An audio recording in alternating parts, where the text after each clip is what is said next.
وڵی هۆکاری ئەوەی کە زیاد بەم چ لە یاوینە باسی نرخی سوتەمەنی دەکەین. نەوت فرۆشی کێڵەبجێ و دەڵێت نرخی بەرمیلێک نەوت 260,000 دینارە. باس لەوەش دەکات خەڵک دێ پرسیاری نەوت دەکات و نایکڕێت. وەک خۆی دەڵێت لە 4 مانگی ڕابردوودا تەنیا 1 بەرمیل نەوتی فرۆشتووە. ئێستا گرانە سعی بەرمیلی 260,000 شێتە ماڵان.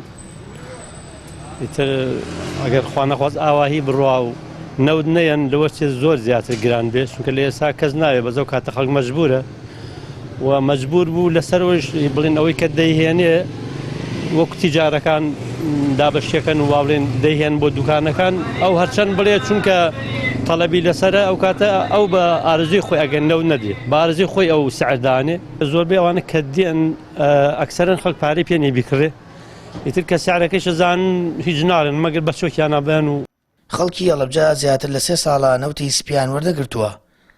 ناوە ناو و ساڵانە بڕێک نەوت دابش دەکرێت، بەڵام بەشی هەموو وڵاتیان ناکات. وە کاوڵاتیەک دەڵێت بەم چ لە یاوینە ناتوانن بەرمیلێک نەوت بکڕن بۆ زستانەکەیان کە پێویستێکی سەرەکیە بۆ وەرزی سەرما. 3 ساڵە ئێمە خۆمان ماڵمان وە لە پێرم هەما وەرمان نەگرتووە. اینجا دوایەوە ئەو شە وەزعەکەیەکە ئەیبینی هەتاکو دیناریە پەیاکەی 5 زەرەرەکەی هەتا 3 پەیاکەی 6 زەرەرەکەی هیچیش نێبیکەی کەسابەتیش نییە. ئەوە نوێ لە ماڵەبی خۆی بنوێ.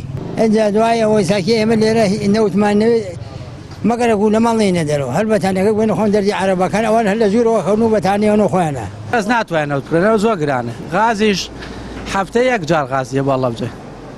بەحسا پارێزگای هەفتەی 1 ڕۆژ غازی بۆیێت. دا لە حکومەت ئێرەمە ئەم غاز زۆر کا بەڵە بچیت. دوڕۆژ زستانە بەرمینە 250 خەڵ مەجبورە سۆبەی غازدانی. جا سۆبەی غازیش دان غازەکەشی دەست ناکەوی.